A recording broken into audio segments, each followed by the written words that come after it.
ढिलोमुनि कृष्ण दाई नमस्ते। नमस्ते। आज त यताबाट घाँस लिएर आउनु भयो त। अब त बाँस जोत्ने बेला भयो अनि घाँस हालिकाल्नका काट्न परेन। खेत जानुभएको?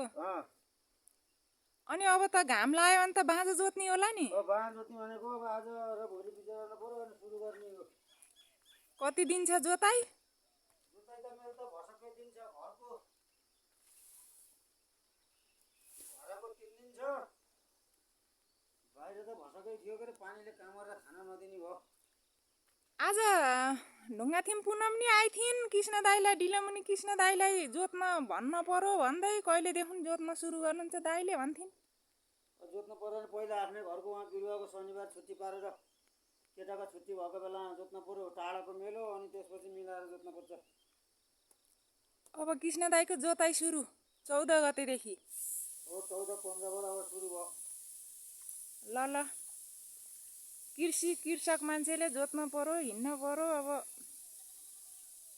कृष्ण दाईले अब त गोरुले खाने घाँस ल्याउनु भएको? गोरुले होइन, अब यसलाई आज फुकाउने 4 दिन भयो।